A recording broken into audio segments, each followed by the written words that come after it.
I should probably not stand here when you start, right? Yeah. I'll go over here.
If we're against the wall. That's fine. Why am I? Okay. Are you? No, but Nick wanted all the staff to over here. Oh. I know. I think that's true. Oh, should we maybe, I'm if we're not speaking, go over there? Go I over to don't that know. side? So we're not in the way. Just gonna catch our students as they walk in, and then We'll go over there. Okay. Where are we going? We're switching sides.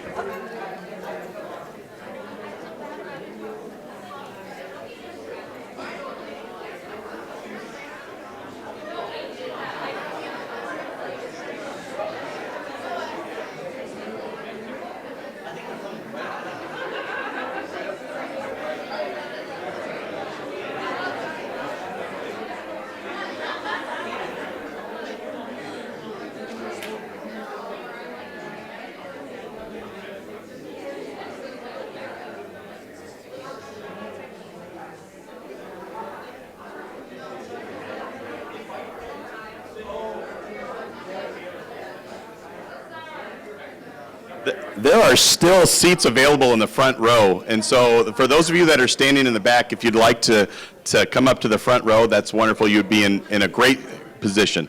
Just one more moment.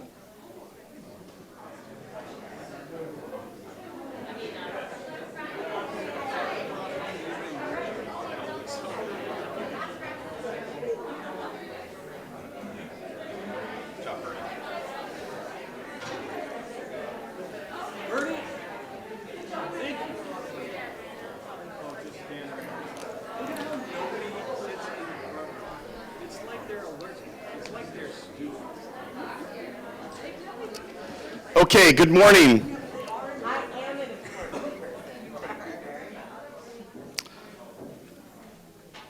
Please help me welcome our 2022 Crest graduates.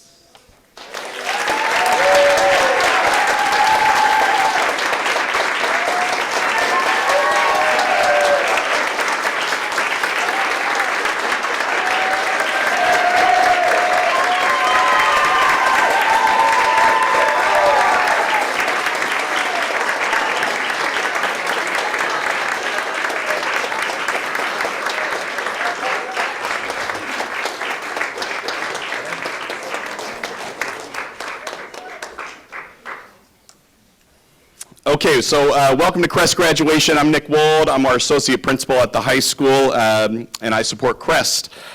Truly, it takes a village to get our students across the finish line, so I wanted to start with a few introductions, and there'll be some introductions throughout the course of our time here together. I just wanted to start with a few people. Our MIHS admin team, Erica Hill, are you here? There she is. Lisa Dean, our other associate principal, and then our leader, our principal, Walter Kelly, right there. All of whom play an integral role in supporting our Crest team and our students. Speaking of our Crest team, it is my pleasure to introduce our Crest staff. First, Patrick Rigby, Social Studies and Co-Department Chair. Next, Emily King, Math and Co-Department Chair.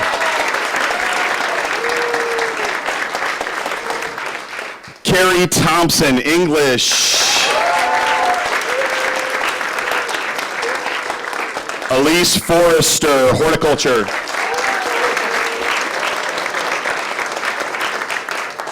Lori Grata, Special Education.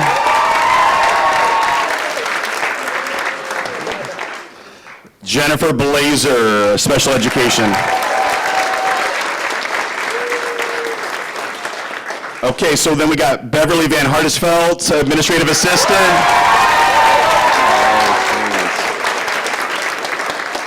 Good energy in this room today. I love it. Sarah Shannon, Paraeducator.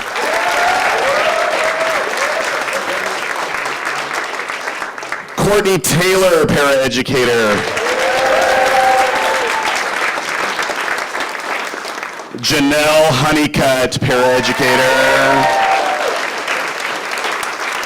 I don't know if I see him or not, but Juwan Mitchell, Paraeducator.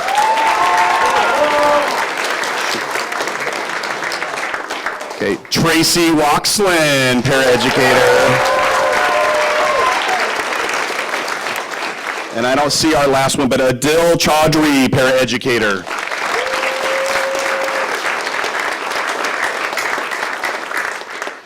So in a moment, I'll bring up our first staff speaker, but I want to take a moment to recognize the efforts of our team. First, Bev continues to guide our Crest staff with all of our day-to-day operations, including the logistics behind today's event. She always greets students and staff with a warm smile, a helpful attitude. So thank you, Bev, for all of your service.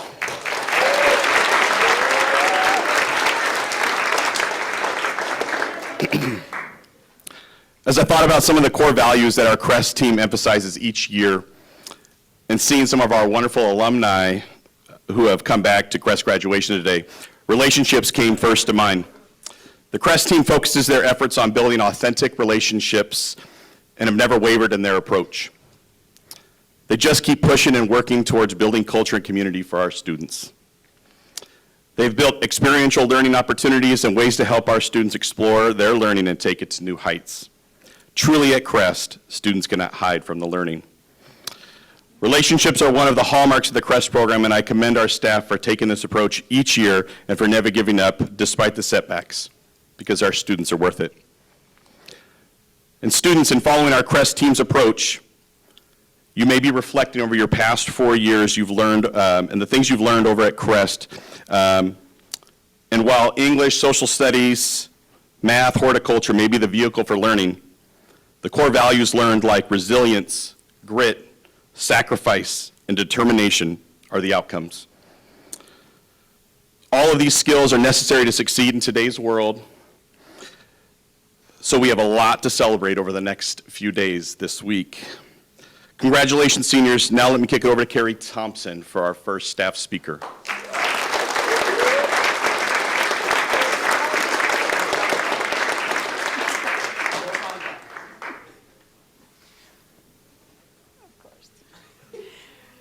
Good morning, staff, administrators, parents, students, most importantly, the senior class of 2022. I'm honored to open today's festivities. I want to begin by thanking our MIHS counseling team, our school board members, our district administrators, Fred and Donna, the PTSA, the Mercer Island Schools Foundation members for being here and for your support of this program. The PTSA and Schools Foundation has an account with donations specifically earmarked for Crest, and that provides support for things like our after-school help, our ropes course visit, the new furniture in the student lounge. So if you see them around, please thank them. I want to give a quick overview of today. We start by honoring our seniors individually and in some ways that are unique to Crest, followed by a barbecue and potluck provided by senior parents, and then we'll release the seniors to the senior assembly. I want to remind underclassmen that this is a time to use your phones to take pictures, not to play games or zone out. It's time to zone in, to show the seniors and the community the respect this portion of the day deserves. Seniors, this day is about you. and I encourage you to savor your time this week and look back and forward at the same time. I started at Crest last year, tasked with joining Block to teach English, trying to do the mind meld with Patrick and get used to this new team. I didn't meet anyone in person until well into the school year. And when I told students that I could definitively confirm that Patrick existed and really had legs, one of them told me that they already knew Patrick, that I was the one they questioned, which is really a fair point. I admit it was intimidating taking Michael Harper's place, but I knew I'd be okay when both of the Dylans, there are two in this senior class, told me separately that he left really big shoes to fill, but I was doing pretty okay filling them. And I don't even know what size shoe Michael Harper wears, but the assurance of the Dylan gave me some confidence that I was doing the right things. When I was asked to open today's festivities, Patrick and Emily told me I should talk a little bit about what Crest is like. So I consulted with Elise Forrester, another teacher new to Crest, about what it looks like when someone walks in this building for the first time. I started with a sentence, I know sometimes it looks a little like chaos and a mess. She finished with, but it's a mess of creativity, as some of the students here would say, facts. So what does the mess look like? If you walk into horticulture, you'll see literally a mess of dirt. Students learn about plants and the science of growing and caring for them, as well as the process of selling them. They've even taught me to raise tomatoes. Their activities include things like visiting a local master gardener to learn about dahlias, helping to plant them. Seniors in horticulture take point on planning, executing the annual plant sale. Liam Savage in particular was front and center in the smooth operation of this year's event.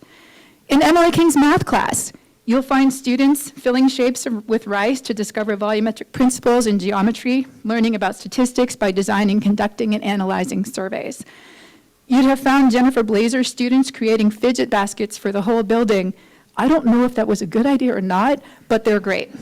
And Lori Grada's students learning and practicing habits of mind, such as managing their schedules and advocating for themselves. In Block, you'd find students creating projects with topics as diverse and interesting as they are. Team projects like the community mural boards that we started the year with, which will be mounted on the wall this summer. And the genocide murals that they recently completed. They've done individual projects like creative writing pieces and their wonderful Teach Us Something lessons that kicked off this semester. They chose something they were interested in learning about, learned it, and then shared their knowledge as a lesson for the class.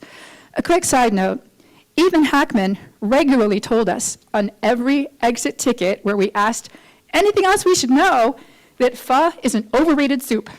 Ethan! I have no idea what you have against pho, but message received over and over and over. So I've really wondered for a while, how often have you tried pho, and what trauma did you sustain from it? You'd also find our seniors doing community action projects where they identified a need and sought to fill it by interacting with their larger community. Luke D. learned about busing and ways to encourage more use of public transportation.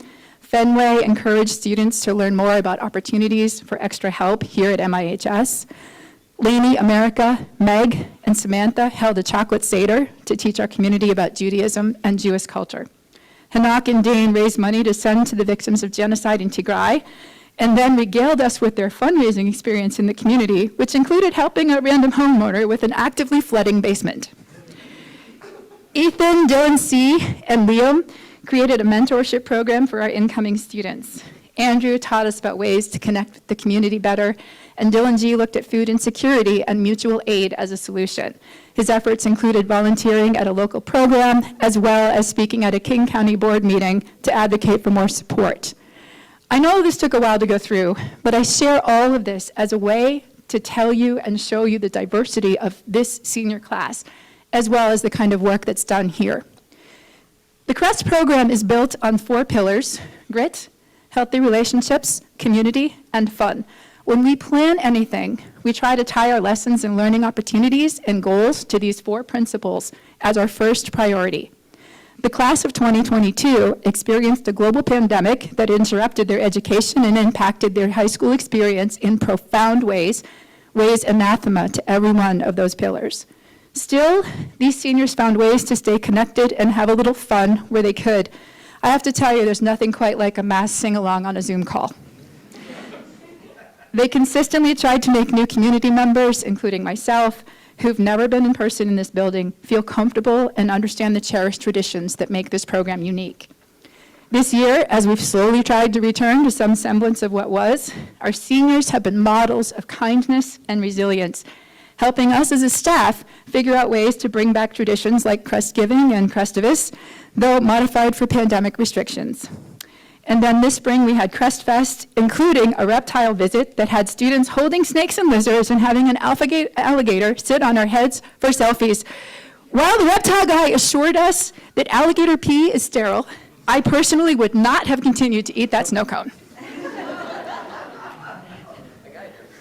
He really did. He really did. It's been a year of grit, relationship building, community, and fun, and learning.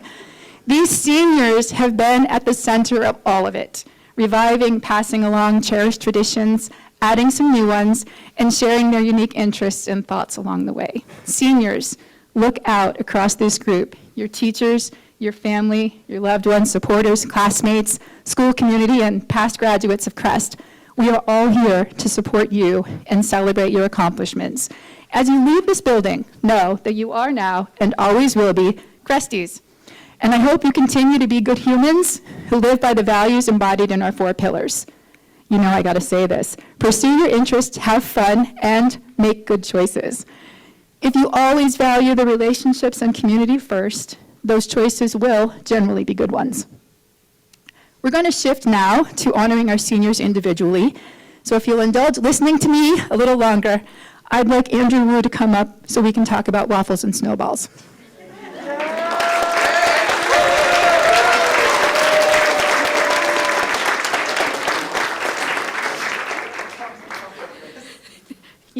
Yes, it is. It really is. Andrew, when I think of you, I think of snowballs and waffles. We have these soft, fuzzy snowballs here that occasionally will fly across the room, tossed to get someone's attention, unless they're thrown by me, in which case they end up in some random corner. Sometime last semester, a few snowballs disappeared, so Andrew, in typical Andrew fashion, made a missing poster right back there with a thorough description of the missing snowball, its last known location, etc. Then, while later, another flyer went up with a set of conventions about the use of snowballs. For creative writing this semester, Andrew wrote a really gritty detective story about an absent-minded detective looking for, say it with me, snowballs. It was funny and sweet and quintessentially Andrew. I have to tell you, Andrew historically has struggled with settling on an idea and direction for his projects, largely because there are so many ideas and solutions that choosing one has been a struggle. I've called it waffling, starting with an idea, then changing it again, and so on. It got to the point that all I needed was to look at him and say, "No waffling," and he'd say, "I know." And then this semester, he started calling my office the anti-waffle room. Most often, you'd go in there and come out on your own with an idea. I have to tell you, Andrew recently received a PSA award in recognition of your achievements in science. So Andrew, you've come a long way in your ability to not waffle. And I have a box of waffle mix for you.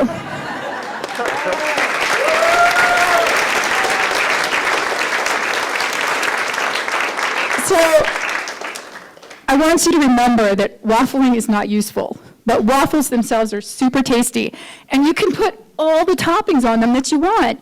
No limited choices.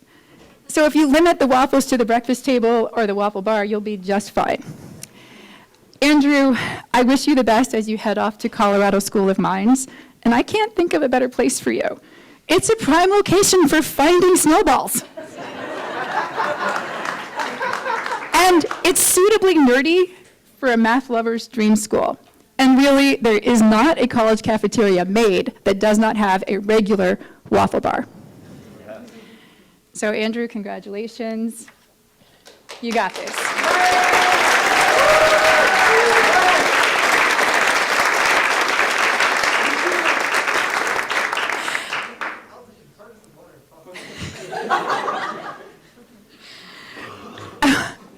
recognize Lori Grata, who's going to do some more student recognition. Lori, if you'll come up, please.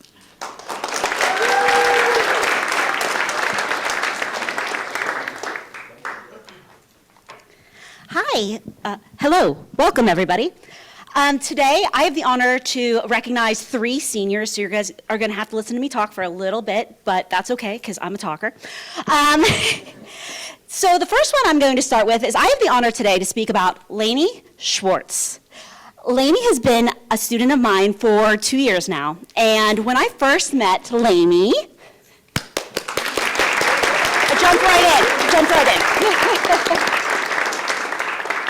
I jumped right in. I was just so excited. So when I first met Lainey, it's quite obvious she is smart, charismatic, funny, and beautiful. But one thing you don't know about Lainey is that she always stands up for what is right. She is not afraid to be passionate about so many things and to express her passion in the world. Lainey generally cares about people and her community. She is constantly trying to make sure people feel like they belong, and she wants to make sure they have a community. I think this comes from her courageous personality and her contagious personality. Lainey can and will talk to anyone who will let them, much like me, which gets us in trouble sometimes. This is one thing that both Lainey and I have in common, and of course, we talk a lot. One memory of Lainey I will always think of is, of course, it already has been mentioned, her Seder. I unfortunately was unable to attend it, but I was here every step of the way planning it. And I will tell you, through this process, Lainey did something really cool. She taught me more than I think I taught her during this process. I had no idea about the concept of Judaism until Lainey joined my class. She took me through every step of everything in her project, and she explained to me everything that I did not know. And for that, I am so grateful because I feel like I have a closer connection to not only Lainey, but my community now as well. With that being said, Lainey, I'm going to miss you. I'm going to miss your face in my class. I'm going to miss you saying thank you every day you leave. I'm going to miss you as a student and as a teacher. I know if you continue taking your passion and your commitment, you are going to be able to do whatever it is your heart truly believes you can do. So just in case you don't forget about the Crest standards, you always have a community here with us.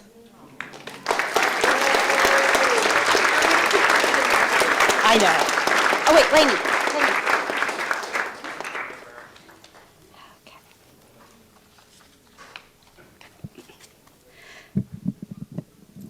Sorry, I'm a little too tall for this. Okay.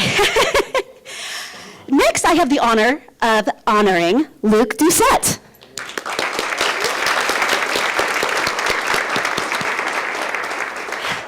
There's so much I could say about this wonderful young man, but I'm going to try to keep it brief. I had the honor to teach Luke this year. Luke became the perfect addition to my 6th period class because of his love for art and anime. Luke seamlessly just moved right into my class, talking to all the students without any problem at all.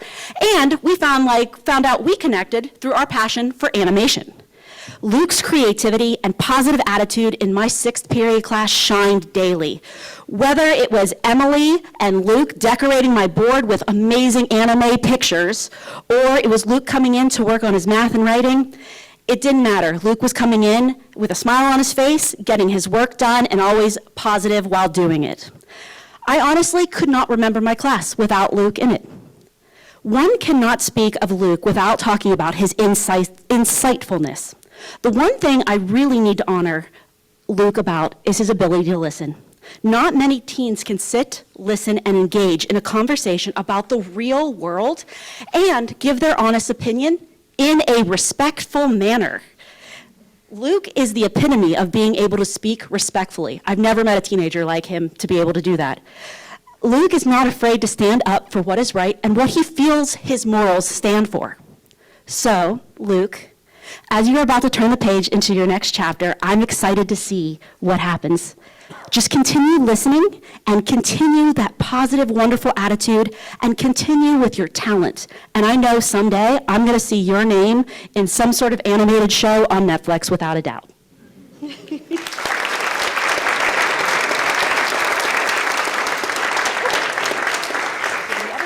Okay. Right.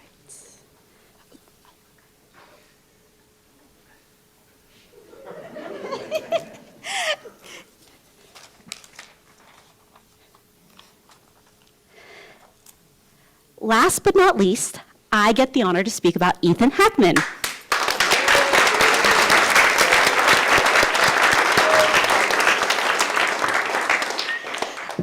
I've had the honor and privilege to have Ethan Hackman in my class for 2 years. He joined my class in the most amazing year possible during COVID. And when he was a junior, we started discussing all of his big plans for after high school, but the most important thing I think we talked about over the past 2 years was probably football. For those of you who don't know this, Ethan played football for MIHS. He has a great passion for football, which works perfectly because I do too. I actually knew a lot about football, and what I didn't know, Ethan made sure he taught me. But I will tell you, Ethan, the one big thing I'm going to miss is our conversations about trades and free agents and how stupid the Seahawks have been doing. And I'm also going to miss all your trash talk on my home team, the Steelers. They did not steal that Super Bowl, by the way. All seriousness, Ethan, you are going to do great in your four-year university. You are hardworking. You come to class every day prepared and ready to go. I've never met a student who was so eager to actually get their work done and complete it thoroughly and well. Whatever pushes you to continue doing that, continue to use that. You are going to do great things because you are smart, hardworking, and reflective. And it is because of all of those reasons and more that Ethan was a recipient of the PTSA Award. So I want to say congratulations, Ethan. It was an honor to be your teacher. I will miss talking to you about football and all of your trash talk. But in all seriousness, Ethan, thank you for always coming to class prepared and always doing your best. You make me a better teacher.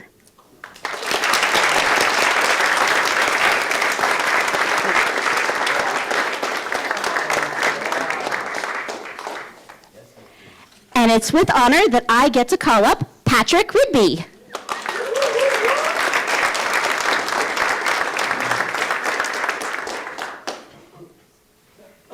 It feels so good to have everybody in here. Fenway, can you join me up here, please?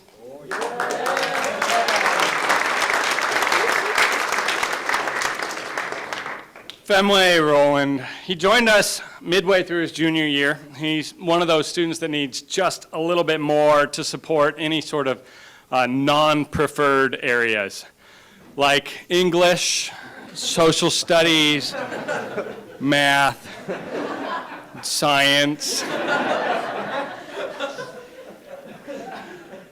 But, Fenway has thrived in his preferred areas, which he's in the jazz ensemble, he's in the wind symphony, he's an award-winning radio host for his comedy show, The Rutabaga. Fenway brings those examples of maybe school's not exactly the thing, but the depth of character and being a person definitely is. As a triplet, I think he gravitates a lot towards minimizing his own efforts and his successes, but he's a young man with talent, with good vision, and what's needed and what should change. As Carrie mentioned, for his community action project, Fenway dove into the weeds of struggling students on Mercer Island and did much of the same work that our educational leaders are doing for school improvement plans. He asked the questions of, why aren't our students that are struggling getting the supports they needed? Made some headway during lunch sessions, sitting in the commons and talking to students about what was working for them and what wasn't, what the options were, and who they go to. Because he identified that that's not an easy question to ask here. It's a practice that I think we all should be following and modeling after you. Next year, Fenway is going to be, did you make your decision? Or are you? On college? Yeah. Yeah, Central. Central Washington University in Ellensburg.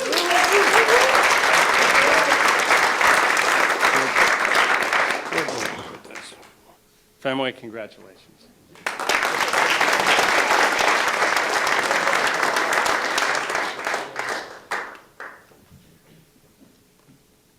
Dane Steiner.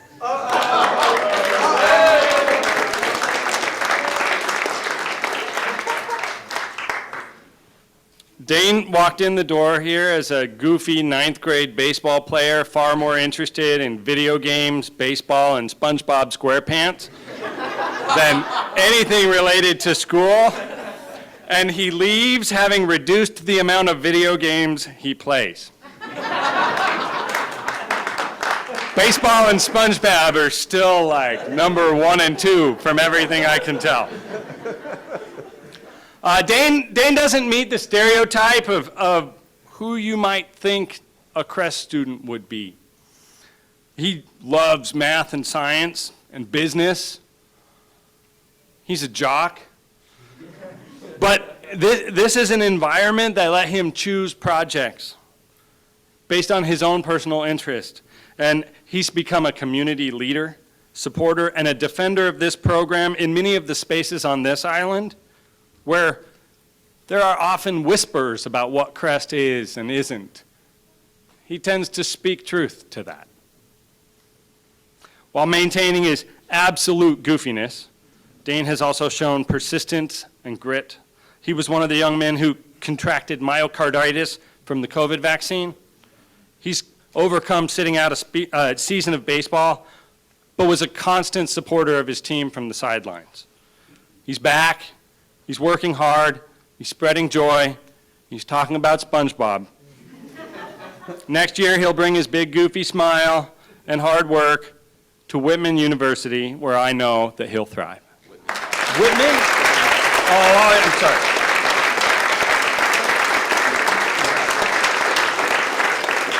That was college, not university. My nomenclature is wrong. America Alvarez.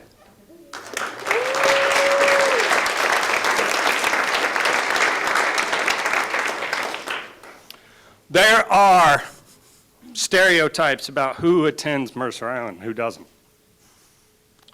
America does not meet those stereotypes by any means, but here she is. And when I say here, I mean graduating.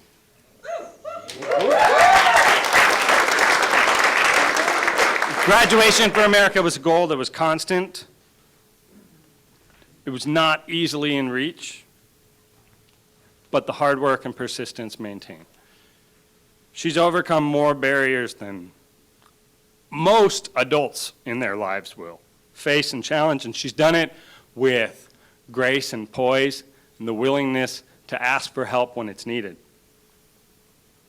She's humble, she tells her truth, she brings an honest self.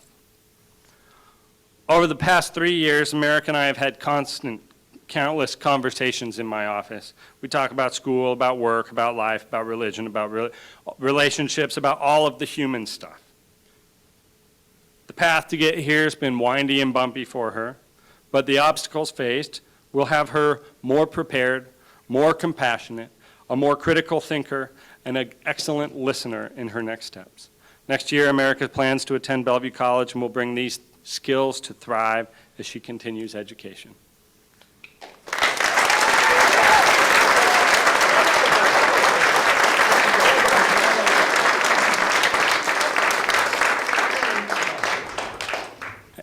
And next I get to invite Jennifer Blazer up.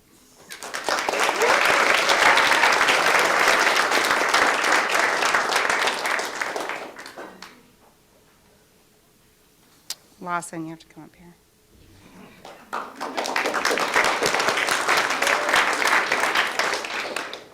I have known Lawson since he was in 10th grade, so I'm really excited to be standing here with him today, seeing him graduate. I have other adults who work in my classroom with me, and we were talking about the things that we are probably going to remember most about Lawson. Courtney says that you're the best driver on campus. And I was not sure about that at first, and then he pointed out that he's the only senior that hasn't had a little fender bender this year, so I agree with that. Janelle says that she appreciates all the vocabulary that you know, because when you guys are working together, you use words that she doesn't understand. No shade on Janelle, but they're really big words. And my favorite memory of Lawson, it does also have to do with the car, is that one time he was in the parking lot and I came out to tell him something and I went up to the car and I did like this and he pushes down the button to unroll the window and he goes, "You know windows don't unroll that way anymore."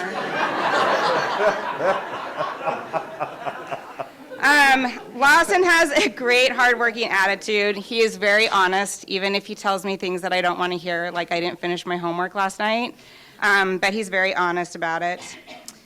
He's very smart and is going to do great things after he graduates, and I am really honored to have been part of his educational experience, and I know that he will do great in college next year, so congratulations, Lawson.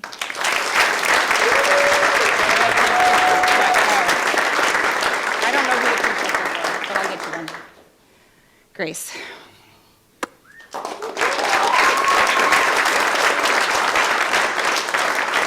Oh, I do have an award in between for Max Sayer, and he didn't show up today, but if anyone knows Max, he is going into the Army next year, which he's, or soon, actually. He's going into basic training, I think, in like 2 weeks, so.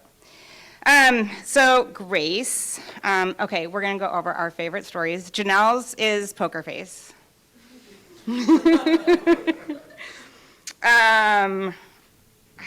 Courtney's was that he thinks that you always carry yourself with confidence, which we all agreed, and that you really get straight to the point with things. You don't like beat around the bush. We all really appreciate that. Okay, thank you very much for that. We also all agree that we enjoy listening to your workplace drama and slumber parties that you plan but never actually do. So we're really going to miss that next year.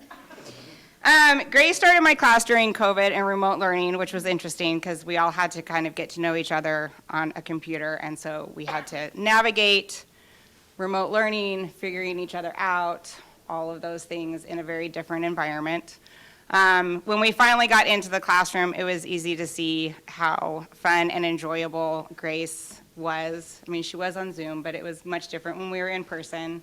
The poker face is because we used to do, when we were in hybrid learning, do karaoke afternoons, and Grace's final exam was that she had to sing a song on karaoke, so that's what she chose. Was that day or a different day? I don't know. My favorite memory is that Grace likes to wear a sweatshirt from a band that she only knows one of their songs. So that's cool, that's cool. Grace has a really great attitude and a real unique gift of bringing people together. Anyone that is kind of an outsider in this building or in her community, she has a really great way of bringing them in and having everybody feel involved.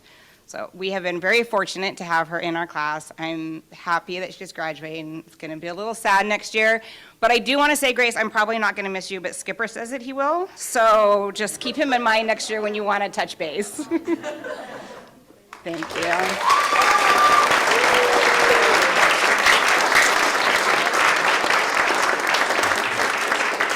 Oh, I am introducing Emily King. Sorry, I almost forgot that part.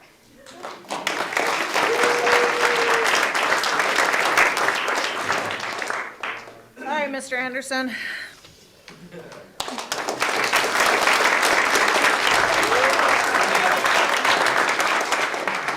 So for those of you who are at the PTSA Awards banquet, some of this is going to sound familiar. Because in his 2 years with us, or in his 2 years with me, because he's been stuck with me for, 2 years of math in a row, he has just been a steady presence in the building, and he's been such a positive role model for younger students here that he was one of our PTSA Awards recipients. Jaden has overcome a lot of hardships. A lot of them are personal stories that are his to tell, but being a person of color on Mercer Island is a challenge that he has managed to navigate with grace. And his growth as a student over the last 4 years has been tremendous. He persevered in courses that were difficult for him, even having to retake material to ensure he had sufficient understanding. Jaden has been with the Boys and Girls Club for many years. In 2020, he won the Mercer Island Youth of the Year Award. He is a leader and a teacher. working with these younger students, and he hopes to continue his community work as he works to become a police officer. When teachers are asked about Jaden, they all share how kind he is and how he makes other people feel special. Best of all, he does this with a smile on his face, even sometimes over Zoom, like camera on and a smile. It was very exciting. We wish you all the best, Jaden, and we know you have the skills and grit for the future journey. Thank you.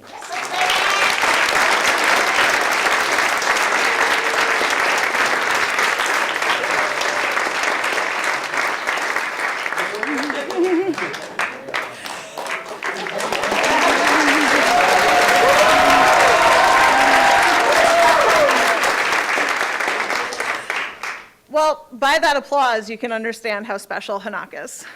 Hanak joined us at Crest mid-pandemic, and he moved here from Tennessee, credit deficient and having not had a very positive experience in high school, including a bad relationship with some of his teachers, math, and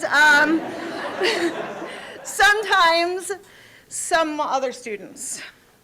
Still, when he arrived at Crest, he joined our community full force. He completed summer school and made up credits.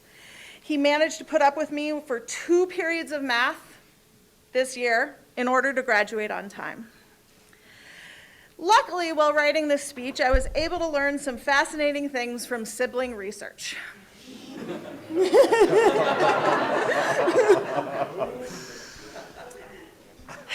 Although I did hear some typical sibling complaints, his sister spoke about his loyalty. For example, not ratting her out for the scar on his forehead. And his caring, supporting her through some really, really dark times. Also, apparently, and I didn't know this, he can fix anything, and I feel as though we should have taken advantage of that over the last year. This school year, he has been using his patience that Rutha taught him to work at the Boys and Girls Club. Next year, he is planning to go to Bellevue College and learn more about technology, perhaps looking at software engineering. Hanak, we will miss your amazing vocabulary.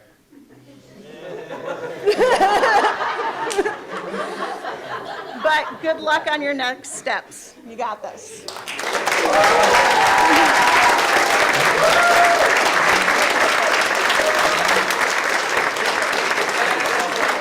And next up is Ms. Forrester.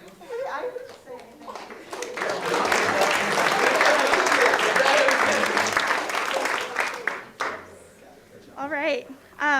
Hello. So first, I'm going to have Meg come on up here.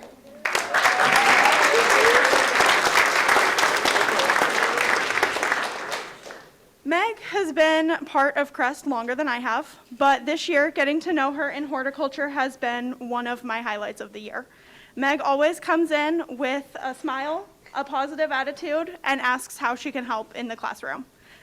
Meg is one of the first to volunteer for any task in horticulture, whether that was helping teach first-year students a new skill, or whether that was taking on the responsibility of being one of our greenhouse managers, to which she did an amazing job. She was greenhouse manager for greenhouse number 2 out in our horticulture area, which meant that she really did a lot of extra work getting our plants ready for the plant sale. So if any of you brought flowers or dahlias home from that, that's all Meg. Meg was always willing and excited to help me and her classmates. Her love of plants grew into other courses here as well. Meg decided to use her Teach Us Something project in block to learn about and teach her class about the Christmas cactus. So I brought in my own personal Christmas cactus from home that Meg got to take care of for a little while and bring to teach her class about outside of horticulture, which was awesome. We've spent many passing periods talking about our favorite Disney characters, talking about all of the fantasy worlds that Meg finds herself drawn into. whether that be from books or games. It has been such an amazing pleasure to get that glimpse into Meg's world outside of class. One of my favorite moments like this from this year was during our plant sale. We had the reptile man come in, students planned that event, and Meg and I were lucky enough to attend the same reptile show, sat right next to each other, right on the front row of this very room, and we were kids in a candy store every time one of these reptiles came out. The excitement and enthusiasm was so palpable. There's a picture of Meg with those reptiles on the back of this wall. There's one of me on my classroom door. It was such an exciting event. After that reptile show, Meg came back and kicked absolute butt working at our plant sale. Like, she was able to flip from fun to work with no problem. And it was so exciting to see that in Meg. I know that enthusiasm is going to take her far in all her endeavors. Meg, it has been an absolute pleasure.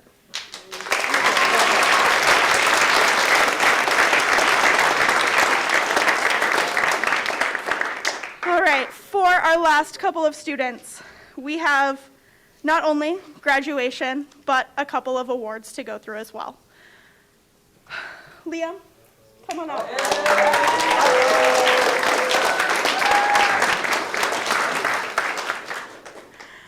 Over the course of this year, I have seen students learn and grow through a tremendous amount of change and turmoil.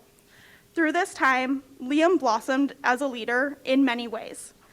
Liam led by example, completing tasks independently while also taking time to tend to budding first-year horticulturists. Liam was able to nurture the growth of knowledge in his peers in a respectful and engaging manner. Liam stands out as a horticulture student, being able to thrive in the most challenging of conditions. And this year, threw Liam many challenges. He got through them, and he grew his interpersonal skills and relationships, leading the dirt crew, at times one-limbed as he recovered from an injury. And he was eager to work through any activity I threw at him. When it came time for the plant sale in spring, I gave Liam a task of helping run our sales. He absolutely flourished. He helped customers check out with attention to every detail down to the roots, showing enthusiasm and a sense of ownership over his job. It was not an easy task, given it was our first year working with an online sales platform. We were managing credit cards, checks, and cash, and Liam truly made this look effortless. Liam embodies the horticulture program and what it is all about, showing dedication, responsibility, teamwork, and making an impact. It is my pleasure to not only give him his graduation certificate, but our Horticulture Dirt Award.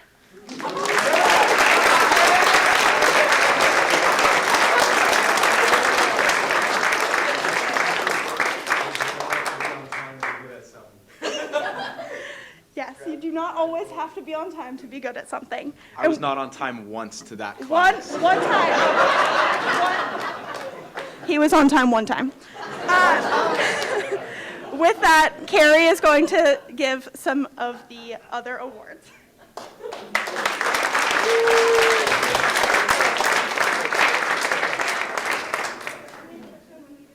I want to point out Liam was generally on time to block because horticulture is right before block. So I'm here to present the Linda Holt Award. Linda Holt was a secretary at Crest for something like 20 years. I've never met her, but in honor of her service and support, Crest established this award, given annually to a Crest senior who exemplifies the following qualities: a true supporter of Crest and the Crest community, someone who makes things happen behind the scenes, has a calming presence, is accepting and non-judgmental, is subtle in actions and deep in character, and is consistently present. This year's Linda Holt Award goes to Dylan Chester.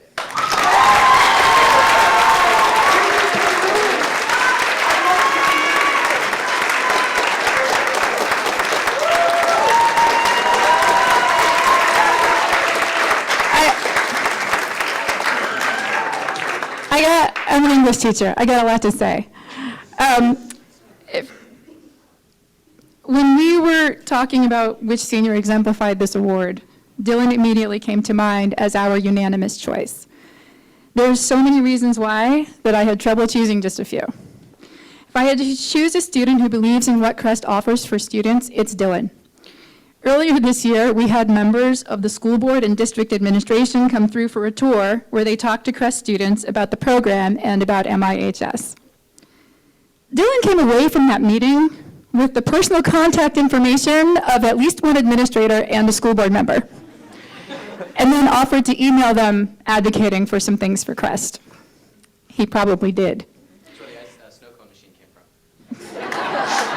He came away, okay. He's such a passionate advocate for Crest is essential to serving students like him seeking a more individualized pathway to learn. His commitment for leaving Crest a better place is perfectly demonstrated in the mentoring program that his CAP team put in place for future students. Regarding a calming presence, Dylan is completely unflappable. He was the MC for the entire 8th grade visit, making sure to send notes and keep everyone apprised of the agenda for the day, staff optional. Students ran the event with staff preferably involved. The 8th grade advisor reported back that it was the best 8th grade visit in, ever.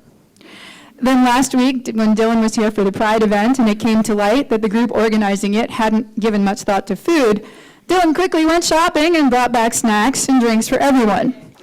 Then he stayed around to help with the cleanup effort, getting it done efficiently and with a minimum of fuss because he knew that Emily King and I needed to leave fairly quickly after the ending time.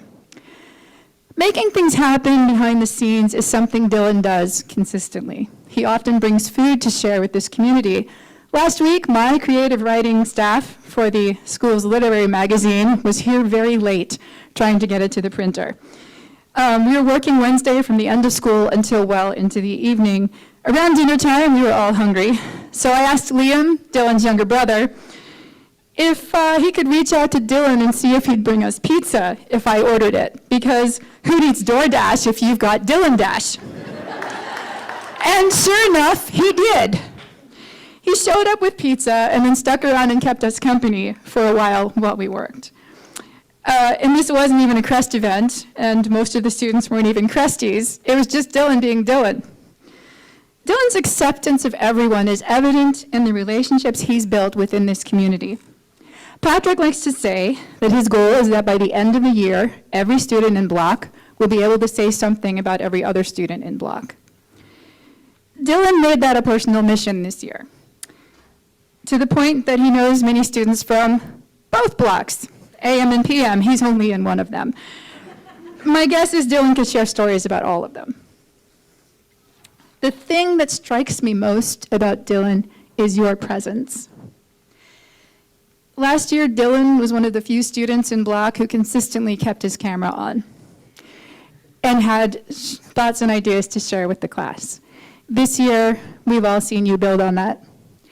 Dylan, when I see you talk to classmates and staff, what I notice is that you are present, both physically and mentally. You genuinely listen, and you genuinely care about every member of this community. You make people feel seen and heard and listened to. Dylan never expects thanks or recognition. He simply cares. You want people to feel welcome and valued and to feel like they belong, and we do as a result of you. Dylan is the first to come and the last to leave, and he gives of his time, talent, and treasure without expecting recognition in ways too many to fully describe, but I hope I've given you a little glimpse. This fall, Dylan plans to train as a technical diver in underwater salvage, construction, and repair. His plans include Navy ROTC eventually in college, with hopes to become an officer one day. I have every faith that you will achieve that. In your travels, Dylan, I wish you fair winds and calm seas, and know that I hope you remember that Crest will always provide an anchor and a safe harbor should you need it or want to come back and visit and learn more about the members of this community and share some more stories. Congratulations, Dylan.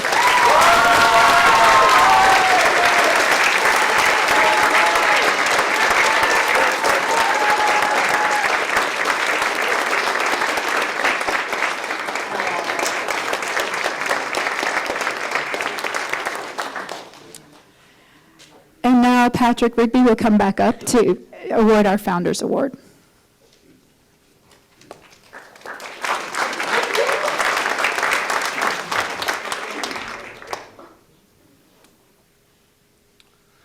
We don't have one of those little triangle things to hold this up, but Founders Award goes on the wall as you come in.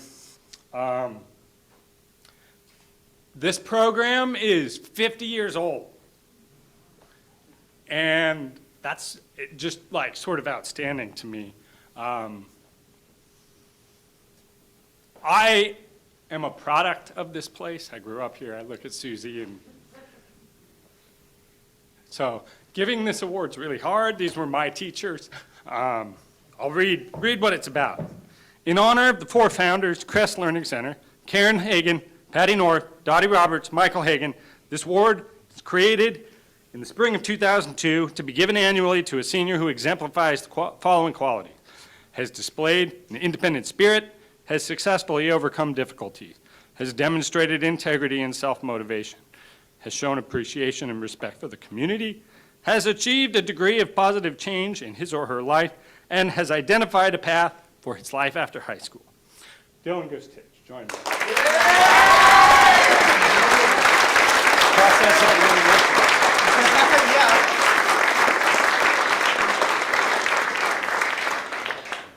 So I'm giving this to Dylan, but I'm also giving it to Aurora, to Pam and Ruby, Angela, to Evan, to Eakin, to all these students who didn't get this. Every year we get 8th graders to come in. Dylan came in with baggy, ratty sweats, and he wasn't sure if...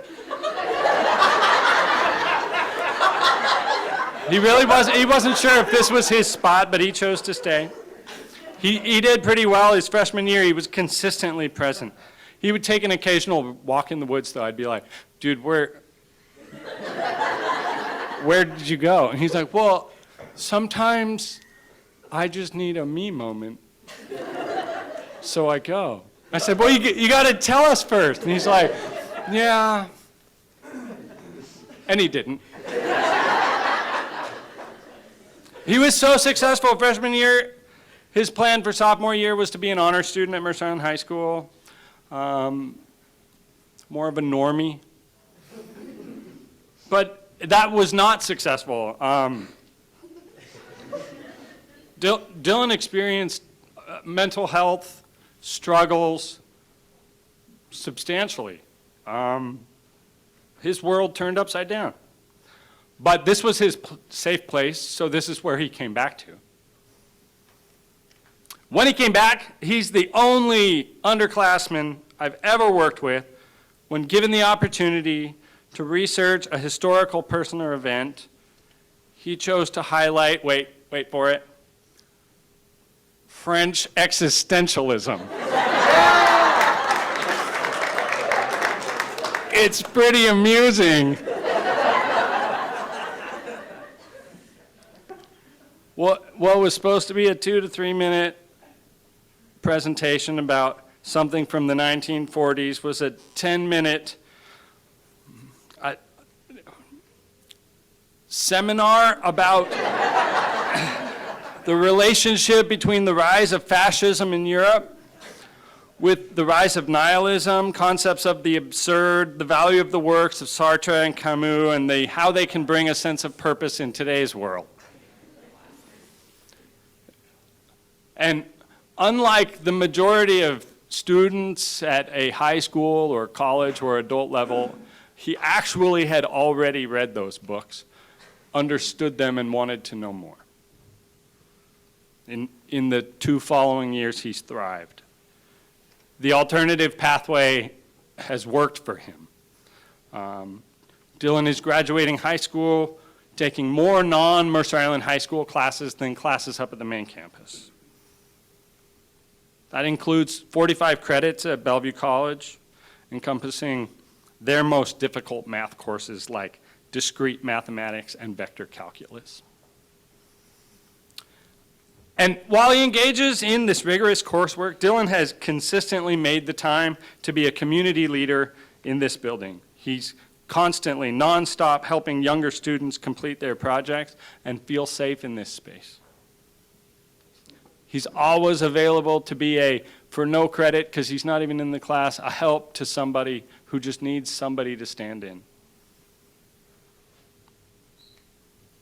And he's here all the time, too. I don't know if anybody's noticed this, but like the school ends at 3 and they're out there until their phones get below 10% when it's time to go home. And a student like that could become cocky, but Dylan has maintained a sense of humility and is one of the most respectful listeners I've ever worked with. He takes ideas to heart. He takes them home, he mulls them over for days. He'll come back and ask thoughtful follow-up questions and dive in a little deeper. He's one of the very few in our overly ambitious community that's willing to admit when he doesn't know something. It's been instrumental in watching him change.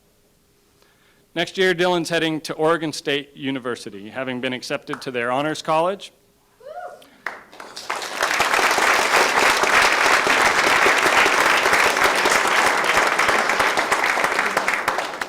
He wants to study math, but I have no doubt that exposure to new systems and ideas will broaden his scope. He leaves us with enthusiasm for learning, for giving back to community.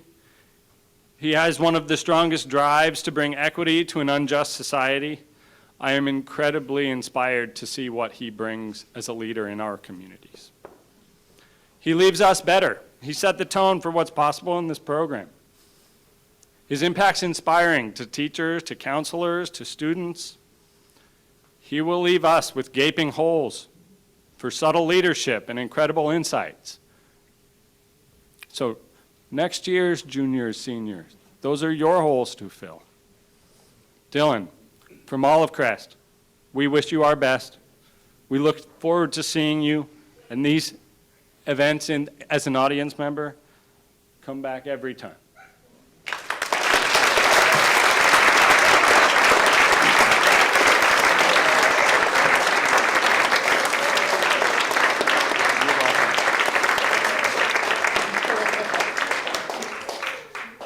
We have one student speaker, and then we'll let you eat. All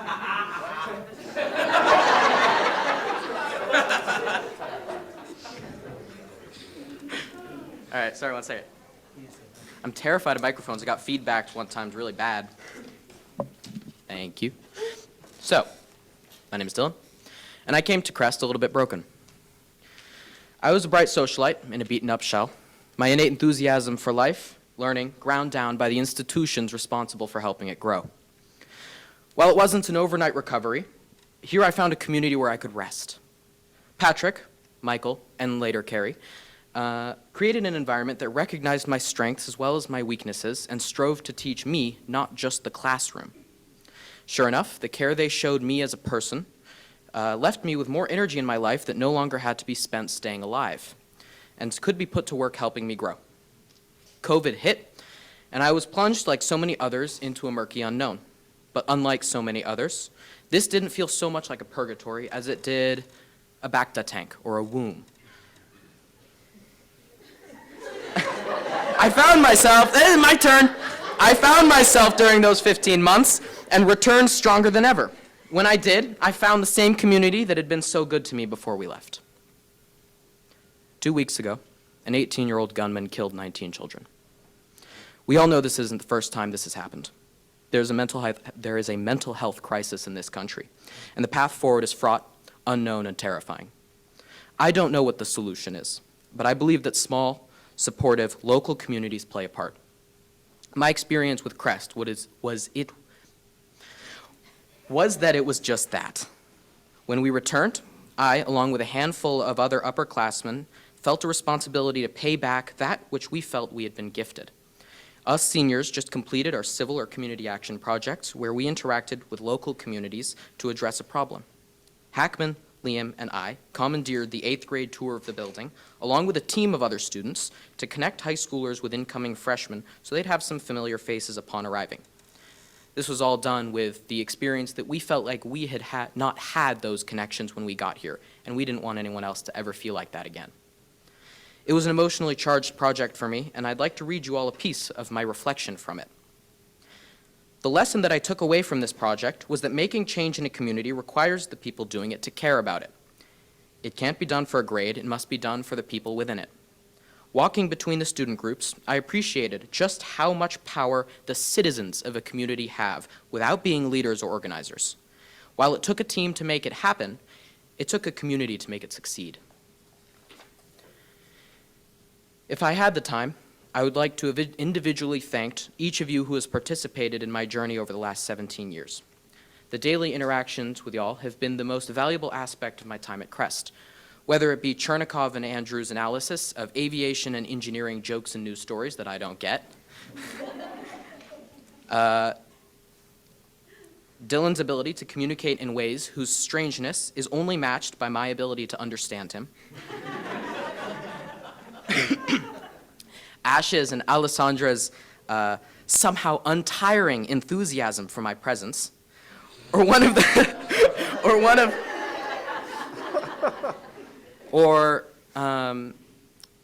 Austin's absolutely phenomenal work ethic in a group project.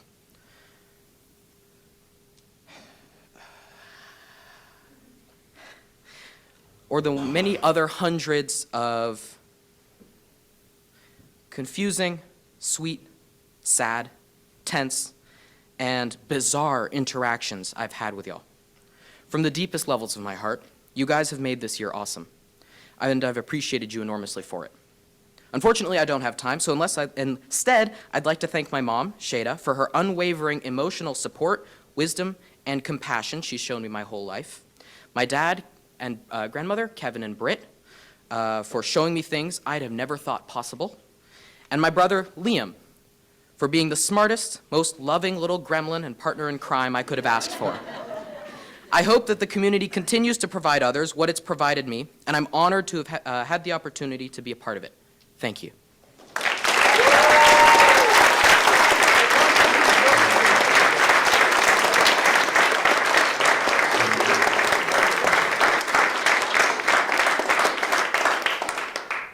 That concludes our ceremony for today. Mike Rich and Tanner Fiala have been cooking food for you all. We have a potluck out back. But first, I'd like to invite the seniors to grab your gift bags and meet us in the pool for a group photo.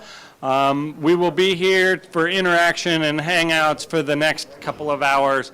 Thank you so very much for your presence today.